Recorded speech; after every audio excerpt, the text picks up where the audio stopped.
Nous revoilà sur le tutoriel Photoshop, donc les bases, c'est toujours Sid. Dans cette vidéo, nous allons voir l'utilisation des différents outils que nous offre l'application, qui se situe dans cette barre à gauche.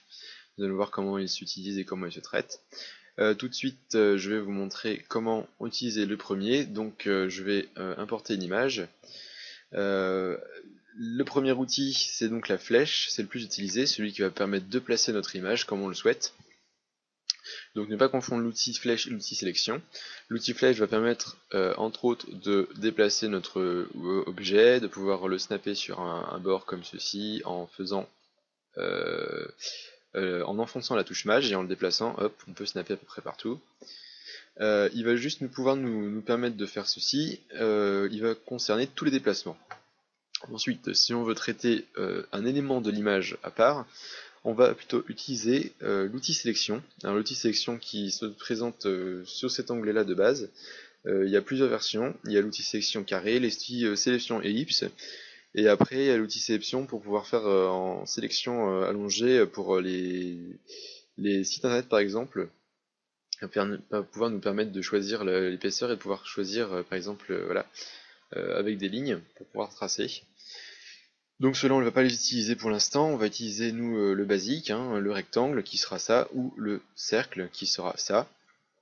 À savoir que si on veut faire un carré parfait ou un cercle parfait, en traçant notre cercle, on fait majuscule, et là on va pouvoir paramétrer comme on veut. Pareil si on veut faire la même chose, mais en traçant du centre, non c'est pas ça que je voulais faire, en traçant du centre, non toujours pas, en traçant du centre, on fait maj et contrôle. Non, on fait pas maj et contrôle, on peut pas tracer du centre, c'est vrai, j'ai oublié. Donc pour faire un beau rond, c'est contrôle, non maj, voilà. Et pour faire un rond comme on le veut, c'est-à-dire une ellipse, on fera juste la sélection de base. Moi je vais utiliser le carré pour vous montrer. Donc pareil, un rectangle ou carré avec majuscule enfoncée. Il va nous permettre donc, lui, au lieu de déplacer les éléments, de découper par exemple les éléments ou d'agir que sur une zone sélectionnée. Donc tout ce qui sera hors du carré ne sera pas traité par les effets ou par les outils qu'on va utiliser par la suite. Donc la sélection se fait comme ceci, donc glisser déposer en restant cliqué sur le bouton gauche de la souris. Là par exemple j'ai sélectionné l'intérieur du carré, ce qui est ici.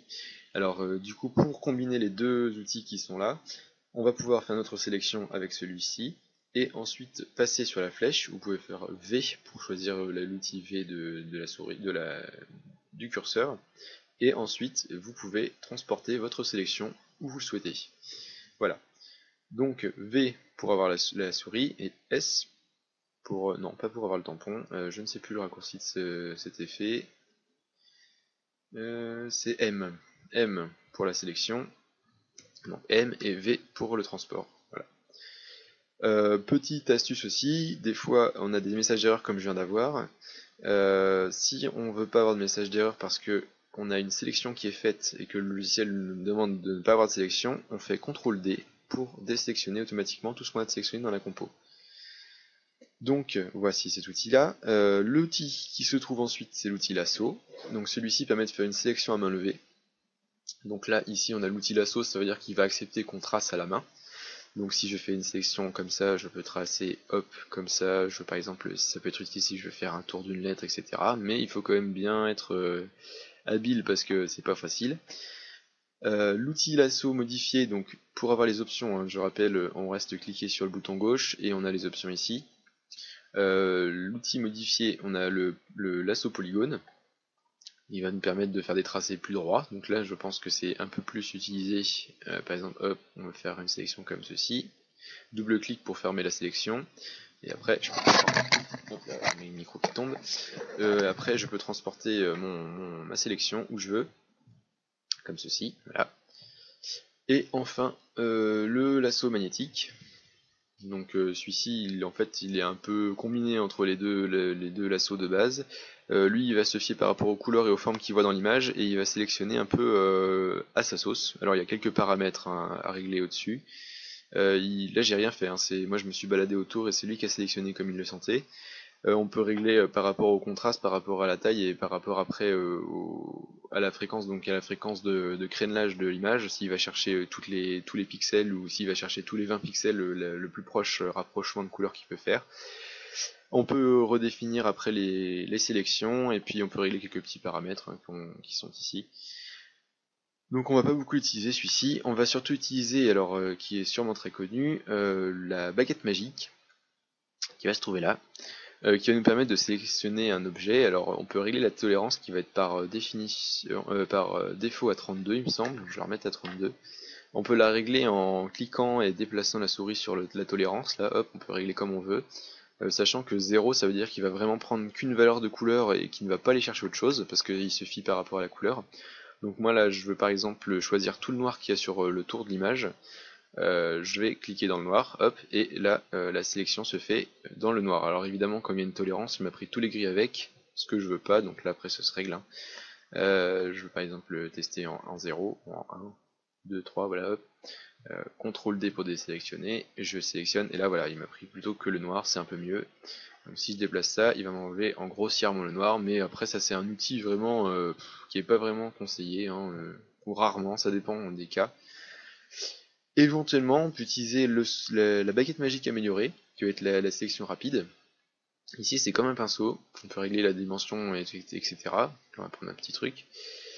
Et on va pouvoir directement en cliquant sélectionner ce qu'on veut. Alors, par exemple je veux le noir qui est ici, le noir qui est ici, il me prend approximativement, hop, le noir qui est ici, c'est pas du noir, le noir qui est là, voilà.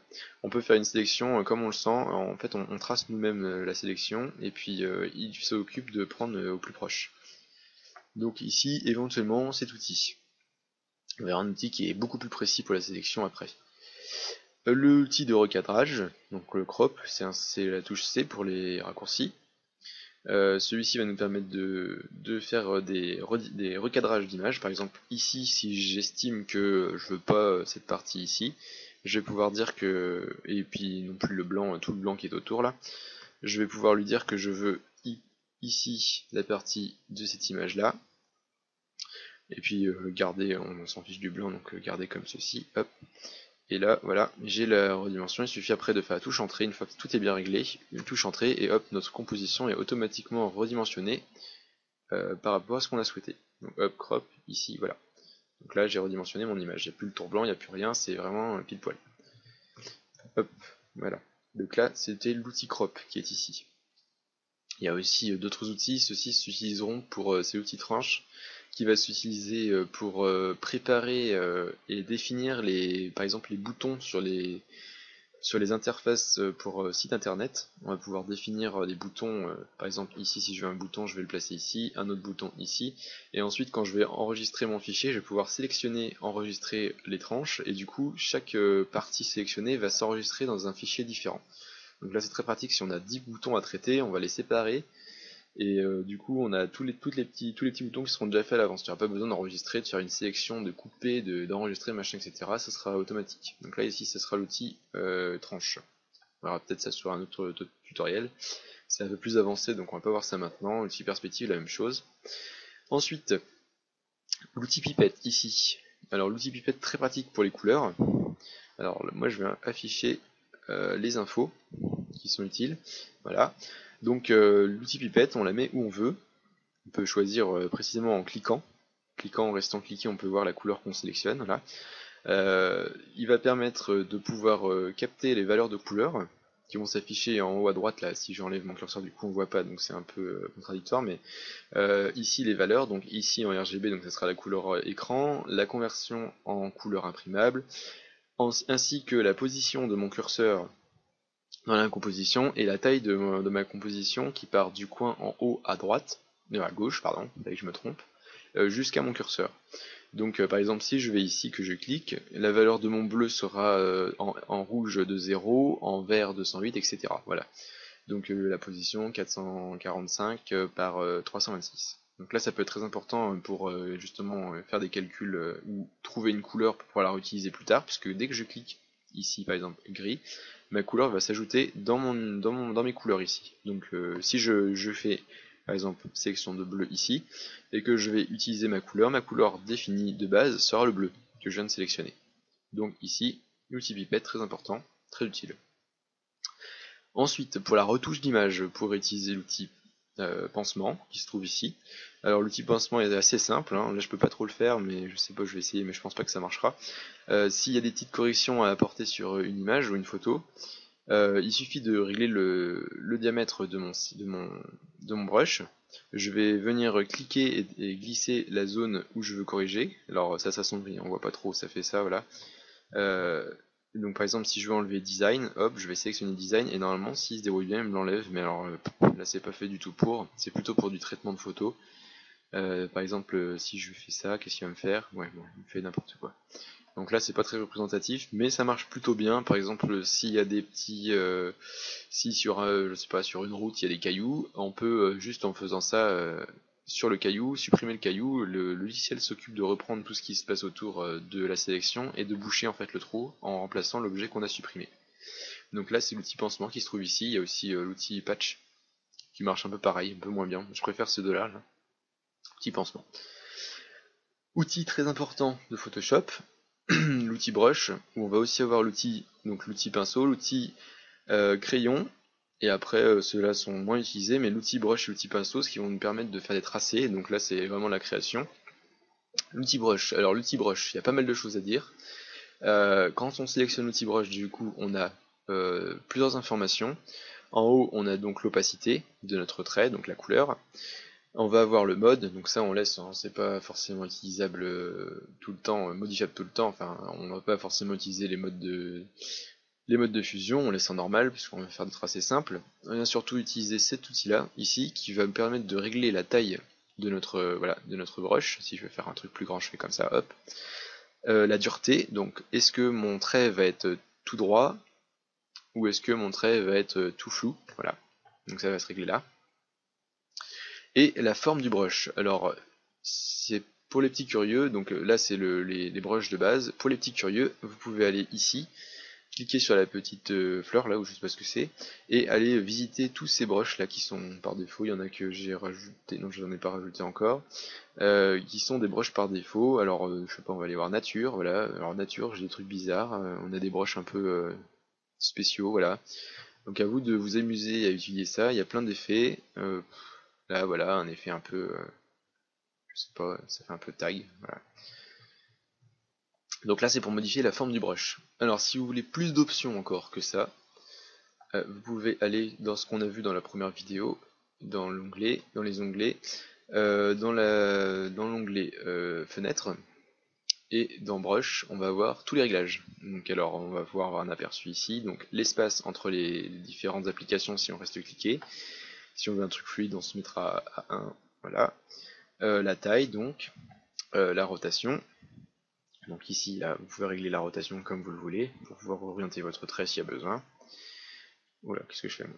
Voilà. Les formes dynamiques, alors là ça va pouvoir être utilisé si vous utilisez un stylo, par exemple un stylet sur une tablette, on va pouvoir utiliser la pression du stylo, donc là on peut régler ici, je sais pas comment on peut traduire ça, voilà, ça va être la répartition, est-ce que la taille de la répartition va varier ou pas. Le diamètre minimum là on peut pas l'utiliser, on peut utiliser quelques paramètres, ensuite on va pouvoir venir ici pour pouvoir gérer l'écartement de chacun, on peut répartir un peu au hasard les traits, là par exemple ça va me faire une répartition voilà comme ça. On va pouvoir gérer le nombre de diffusion. Et là, je ne sais pas. La texture, si je voulais appliquer des textures sur le brush, par exemple un magnifique arc-en-ciel, ça sert à rien, mais bon, voilà. Doubler les brushes, les mélanger, gérer la couleur, gérer l'effet qu'on va utiliser dessus, gérer le bruit, etc. Donc là, tout est ici. Ce sera donc F5 pour le raccourci, et ça se trouve dans l'affichage fenêtre brush, qui sera pinceau. Hop, ici, si ça vous incombe, petite flèche pour ramasser. Donc là, c'est l'outil brush. Après, l'outil pinceau, on va voir l'outil crayon. Donc l'outil crayon plus simple, hein. On fait juste des tracés pareils, mais sauf que là, c'est du dur, c'est du pixel, c'est moins beau. On va surtout l'utiliser par exemple pour faire de la retouche précise. Si on veut utiliser, donc je reviens avec les brushes basiques. Si on veut utiliser, si on veut modifier par exemple des pixels, mais sans qu'on ait de flou, de débordement ou quoi que ce soit, on va pouvoir se mettre comme ça par exemple, hop, et puis faire de l'application ponctuelle, hop, comme ça, c'est plus strict hein, comme outil, c'est moins utilisé. c'est l'outil crayon. On peut aussi le faire au pixel, pixel par pixel. Par exemple là, si je veux pas si je veux pas que ce pixel soit noir mais bleu, hop, je fais un pixel, un pixel, un pixel. Là c'est propre, c'est pas du floutage. Voilà, donc l'outil crayon, moins utilisé, j'utilise plutôt l'outil pinceau. Ensuite, l'outil tampon. Alors l'outil tampon à ne pas confondre avec l'outil pansement. L'outil tampon il va nous permettre de faire des réplications, des duplications de ce qu'on a sur l'image. Par exemple, si je veux dupliquer le mot néo, on va dupliquer le mot néo. Alors cet outil s'utilise en faisant Alt. Donc Alt, on va définir la zone qu'on veut copier. Donc là je dis par exemple je commence au coin du N, là, hop, je clique. Et donc ensuite j'ai l'aperçu de ce que j'ai sélectionné avec mon Alt. Et je vais pouvoir le mettre où je veux. Par exemple, hop, voilà, je vais pouvoir en cliquant, voilà, reproduire le mot que j'ai copié.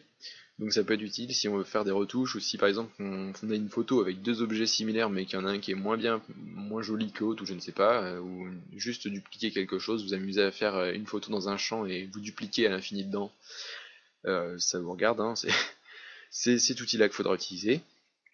Donc Alt pour sélectionner et cliquer la première fois pour sélectionner l'endroit, et ensuite on va répliquer en cliquant, juste tout simplement. Attention parce que ça duplique beaucoup, enfin si on va sur les objets qu'on a déjà, voilà, ça duplique partout.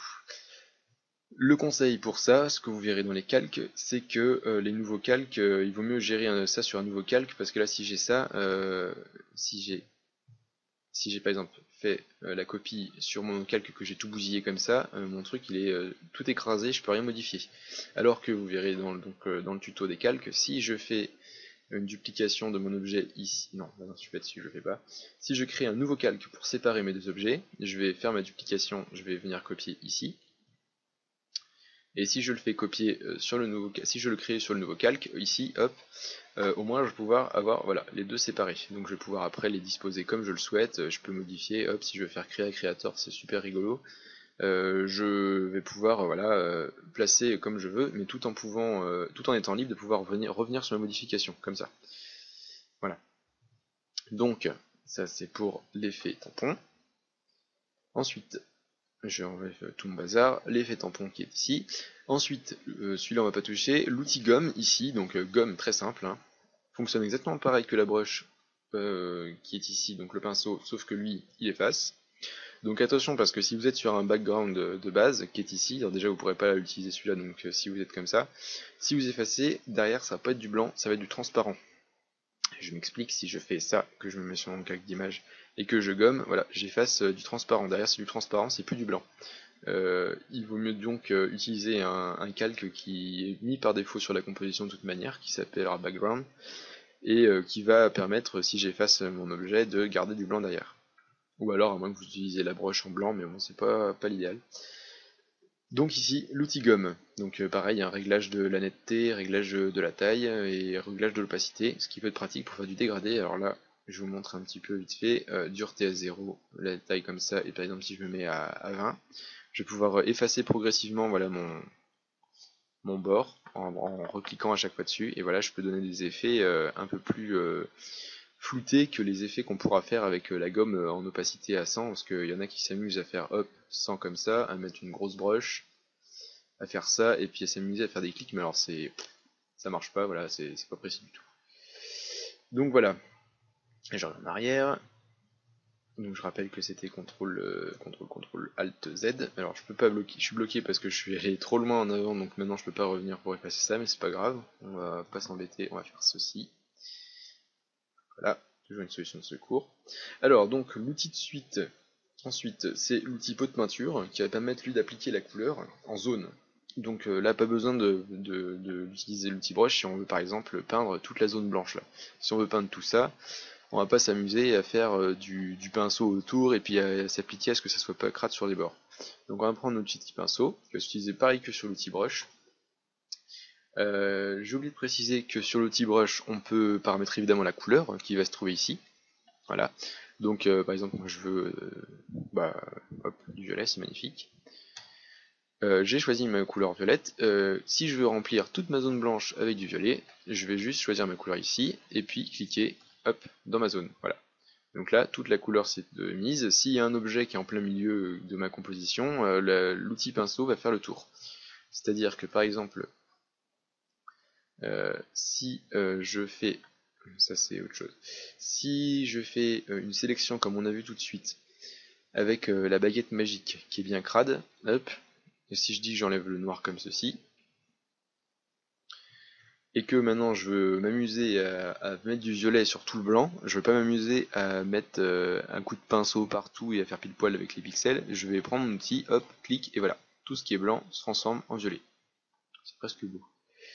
Voilà, donc l'utilisation du pot de peinture, très importante. Ensuite, dans les variantes du pot de peinture, donc en restant cliqué sur l'option, on a le dégradé. Alors le dégradé, c'est la même chose que le pot de peinture, sauf qu'on peut dégrader la couleur, évidemment, vous l'avez compris. Alors l'outil dégradé, c'est le triangle qui est ici. On va pouvoir l'utiliser, alors je vais faire un nouveau calque. On va pouvoir l'utiliser comme ceci. Donc ici les couleurs à gérer, ici la forme, ici le mode de fusion et l'opacité. Donc les couleurs à gérer, ça va être la couleur de départ, la couleur de fin. Donc là c'est blanc, rose. Pour modifier la couleur, je clique dessus. Ici j'ai la couleur, hop, que je choisis, mais rose, hein, très bien. Pareil pour celle-ci, je mets violet, dégradé vers violet, sauf que là on voit pas de violet. Alors comment ça se fait? C'est parce que ma couleur est définie ici, et le curseur qui est au-dessus sera l'opacité. Donc là l'opacité est à 100%, donc le carré est noir, c'est-à-dire que ma couleur est appliquée à fond, il n'y a pas de. C'est diffus à fond, il n'y a pas de blanc, de transparence. Ici, mon carré est blanc, donc l'opacité est à 0. Donc en fait là il fait pas un dégradé de rose vers le violet, il fait un dégradé de rose vers rien. Donc il va dégrader avec du vide. Ça peut être utile quand vous faites des calques et que vous voulez faire des effets de dégradé, mais sans que ce soit sur toute l'image. Donc nous ici, on va mettre à 100% pour avoir notre violet. Voilà. Donc après, petite jauge là pour régler plus ou moins. Je veux plus de rose, je veux plus de violet. On peut l'ajouter aussi en cliquant. Donc là, on peut rajouter des couleurs où on veut. Enfin, il suffit de cliquer, ou des opacités où on veut. Par exemple, si ici je veux du bleu, voilà. Ici, je veux du jaune. Voilà. Et ici, je veux du transparent. Voilà, hop. Après, tout se règle, hein. Il suffit de coulisser. Donc, pour l'ajouter, un clic. Pour l'enlever, on prend le curseur, on le vire de la zone. Sinon, on va pouvoir donc voir, il y a des paramètres prédéfinis qui sont ici, donc des couleurs bien moches, hein. Je vous conseille de faire les vôtres. La seule qui va être éventuellement utilisée, ça va être celle-ci, la noir et blanc. Donc on va faire notre dégradé, une fois qu'on l'a paramétré, on peut aussi l'enregistrer ou le recharger si on veut garder nos paramètres ici. Voilà, et donc on va pouvoir venir choisir, donc là on va faire un dégradé simple, on peut faire aussi un dégradé radial, un dégradé en fade, un dégradé en je sais pas quoi, et un dégradé en encore je sais pas quoi avec les angles. Il va suffire que je clique, hop, que je place mon premier point, et que j'aille déposer l'autre point sur l'endroit où je voudrais, et hop, le dégradé se fait. C'est encore presque oui, non. Le dégradé se fait en fonction de ce que j'ai décidé. Alors vous allez me dire oui c'est bien beau, mais pour faire un dégradé droit c'est pas pratique, parce que là même si j'essaie de faire un truc droit, voilà ça marche, mais c'est pas top. Alors l'astuce consiste à placer son premier point, hop, et à faire mage. Voilà, mage il va faire toutes les droites et les diagonales. Voilà, donc là hop hop c'est droit, bim, voilà. Donc voilà, j'ai bien mon dégradé qui est fait. Démonstration du dégradé radial, hop, pareil, voilà, c'est très joli. Celui-ci, je ne m'en sers jamais, il fait des trucs un peu bizarres. Celui-ci, c'est un fade, donc il le duplique. On a deux fois le dégradé, donc le rose part, enfin le dégradé se fait en miroir, donc le rose au milieu, et après, hop, ça part de chaque côté. Et celui-ci, on étoile, c'est pareil, je ne connais pas, où ça fait un joli carré, voilà. Donc voilà pour le dégradé. Là, ça va être pour le traitement de l'image. Alors ce tuto est un peu long, mais est assez important, je pense. J'espère ne pas trop vous saouler. Là, ici, la goutte d'eau. Donc l'outil goutte d'eau va nous permettre d'ajouter du flou sur notre image. Donc là, il faut y aller, hein. On peut régler ici l'effet. Alors là, si je me mettais sur le bon calque, ça serait mieux. Voilà. Là, j'ajoute du flou sur mon calque. À son inverse, On va avoir l'outil Sharpen Tool, ça va être celui qui va faire à l'opposé, donc lui il va ressortir justement les pixels et les couleurs. Donc alors attention, ça va très vite dans le contraste et du coup c'est pas beau du tout. Il faut y aller modérément, hein. Donc voilà les deux outils, donc ils sont toujours en opposé, ils sont rangés ensemble. Je vais réutiliser ceci. Voilà. Je refais mon calque blanc pour que vous voyez bien. Là. Donc l'outil ici, l'outil burn, éponge et enfin je sais pas comment on traduit ça en français. Alors l'éponge va nous permettre de faire baver un peu les couleurs. Si je mets sur le bon calque c'est mieux. Voilà, donc non c'est pas faire baver, c'est plutôt perdre en couleur, c'est comme si on passait un coup d'éponge, ouais, on peut dire ça comme ça, c'est comme si on enlevait un peu de couleur, donc on va perdre en saturation. A l'inverse, notre outil burn il va cramer la couleur, il va la pourrir, voilà. Hop. Et l'outil Dodge va permettre de faire l'inverse, donc lui il éclaircit à fond, il crame, que je me suis trompé tout à l'heure, il crame, c'est lui qui crame, voilà, il crame la couleur, donc vers les blancs, il tire vers les blancs, donc l'outil Dodge tire vers les blancs, l'outil Burn tire vers les noirs, et l'outil Éponge ternit l'image. Autre petite astuce ici, le doigt. Alors l'outil doigt, ça sert pas à grand chose, ça fait bien ramer, c'est pour donner des effets de déformation, voilà, alors là on va pouvoir déformer notre image, alors on peut régler la dureté de l'effet, hein, parce que c'est un peu violent, voilà. Sur les grosses images, attention, ça rame beaucoup, et en plus ça fait tout flouter, alors c'est pas très utilisable. Il y a des effets qui font ça, hein, il y a le Fluidity qui fera ça bien mieux, mais vous avez l'outil de doigt ici, voilà. Ensuite, donc je repars sur mon truc de base, ici,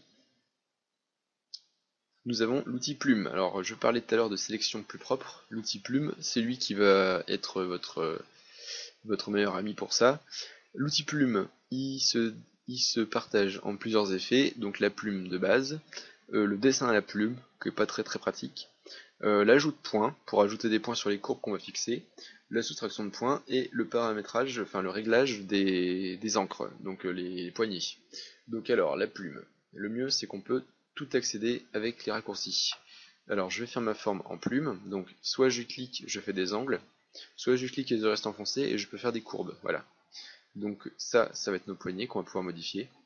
La modification se fait, alors pas besoin de changer d'outil sans arrêt, il suffit de connaître les raccourcis. La plume du coup se fait en plume normale avec les clics. Avec CTRL, je vais pouvoir avoir l'outil, la petite flèche blanche là qui va permettre de déplacer mes points et de déplacer mes poignées pour pouvoir les régler comme je veux. Une à une évidemment, parce que hop, elles se paramètrent comme on veut.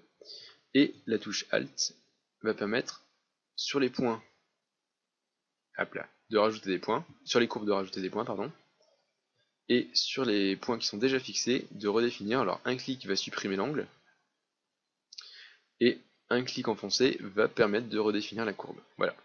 Donc je résume, je trace ma courbe avec l'outil plume, ici, je la trace comme je veux, hop, en restant enfoncé. L'outil en appuyant sur CTRL, je vais pouvoir modifier et déplacer mes points et mes poignées. Et en appuyant sur ALT, je vais pouvoir rajouter des points, comme ceci, et redéfinir mes angles. Voilà. Il y aura juste l'outil soustraction de points qu'on doit pouvoir obtenir, je ne sais pas comment. Pour soustraire les points, moi je passe par ici, là il y a le petit moins, hop, pour supprimer les points, je clique dessus et dégage, voilà. Donc voilà l'outil plume. Alors l'outil plume, je vous montre tout de suite ce que ça fait, parce que c'est très pratique. Je me remets un outil plume. Par exemple, si je veux faire une sélection bien propre de mes lettres, je vais pouvoir, alors ça prend du temps à la main, comme ça, hop. Là il n'y a pas de courbe, c'est... Je recommence. On va faire grossier, hein. Hop, voilà. Je peux sélectionner comme je veux. Et par exemple, ma sélection, je veux que ça passe jusqu'ici, que ça prenne le haut. Donc là, je vais pouvoir tracer une courbe. Voilà, c'est mal fait, hein. C'est très mal fait. Là, courbe, ici, hop. Là, j'ai ma sélection, donc c'est comme une sélection d'ici, sauf que là, je l'ai fait moi-même, donc je peux la paramétrer comme je veux. Donc je peux toujours revenir avec le contrôle, hein, sur la courbe, l'utiliser, la déplacer, utiliser voilà, les edges. Et de là, je vais pouvoir utiliser ma courbe, alors elle va être ici. Et du coup, je vous conseille de renommer, sinon on perd la sélection si on renomme pas. Hein. Attention, si on recommence une autre, on peut pas faire plus de 2 sélections si on la renomme pas. Donc double clic, ici, je la renomme, alors place 1, on s'en fiche, mais au moins je la renomme. Et il va me suffire de faire CTRL et clic sur cette zone pour pouvoir avoir ma sélection et en faire ce que je veux. Voilà. Donc là, si je me mettais sur le calque, ça marcherait mieux. Si je me mets sur le calque, j'ai ma sélection et je peux le déplacer. Voilà, j'ai ce que j'ai fait et je m'en fais ce que je veux. Voilà. Donc ça, c'est pour l'outil plus utilisé et bien plus propre que les autres outils. Ensuite, dans nos derniers effets, on va avoir l'outil texte. Donc l'outil texte, hein, rien d'exceptionnel. Je clique, je dépose pour faire mon texte. Je tape mon texte, hein, Néo, hop, voilà. Là, il est en blanc. Je modifie sa couleur ici. Je mets du noir. Il faut le sélectionner, par contre, c'est mieux. Voilà, je sélectionne la typo ici, voilà, je choisis sa graisse ou pas, son italique, sa taille ici, je définis son centrage, voilà. Petite astuce pour la sélection, si on veut choisir une typo mais qu'on ne sait pas ce qu'on va mettre et qu'on veut pas que ça soit inversé en couleur, on peut sélectionner notre objet, faire CTRL H, et là notre sélection est toujours là, sauf que on la voit pas. Du coup, comme ça on peut choisir notre typo tranquille sans avoir le différentiel de couleur. Ça c'est plutôt pratique pour choisir, voilà. L'outil flèche qui va être utilisé, donc c'est ce que je vous ai montré pour la plume. L'outil texte, on peut l'utiliser en horizontal normal comme en vertical. Après, je sais pas si ce serait très utilisé. Voilà, on peut utiliser du texte comme ceci, écrire en vertical. Alors, est-ce que c'est très pratique? Je ne sais pas. Toujours dans les outils, donc pour le complément, je vous ai montré tout à l'heure, ça sera dans les caractères ici. Ici, on pourra régler tous les paramètres de notre typo, donc hop, CTRL H. Et je peux régler l'espacement entre mes lettres, je peux régler voilà, je peux régler la typo, je peux régler la taille, etc., les couleurs, voilà. Tout en majuscule, ici, tout en minuscule, italique, graisse, voilà. Donc là pour l'outil texte, la flèche on l'a vu, et là l'outil forme. Pour tracer des formes, alors là ce sont des formes colorées, pas des sélections. Par exemple je vais mettre violet en forme, je clique, je fais une ellipse, voilà, je vais faire une ellipse, voilà c'est beau, j'en fais une autre ici. Toujours pareil, hein, pour faire une ellipse, pour faire un cercle, je vais faire mage. L'outil ici donc. L'outil main pour déplacer toute la composition, pour se promener notre composition, quand on a une très grande image ça peut être pratique. On peut aussi le récupérer, alors l'outil main on peut aussi l'avoir quand on fait espace, c'est plus pratique que d'aller sélectionner à chaque fois ici. Et l'outil ici, loop, qui va bien nous servir pour donc zoomer, donc si vous n'avez pas vous pouvez zoomer avec la roulette plus Alt enfoncé, comme ceci, mais vous pouvez aussi zoomer avec les boutons qui sont ici, donc il y a le plus, le moins, donc hop, plus, voilà, le moins, hop, on revient, et moi j'utilise beaucoup, c'est le bouton qui est ici, qui est la taille en pixel actuelle, qui va se remettre en fait à 100%, parce qu'ici quand vous zoomez, vous voyez que là, ici, le pourcentage de zoom augmente, donc là je zoome, hop, je suis à 380, alors pour retrouver pile poil c'est pas pratique, je mets en loop et je fais taille actuelle, voilà, et je reviens automatiquement à 100%. Voilà, donc là voilà pour les principaux outils. Juste une petite dernière chose, les couleurs. Ici on va pas toucher, ça touche à l'apparence de la fenêtre, on va pas toucher, on s'en sert pas.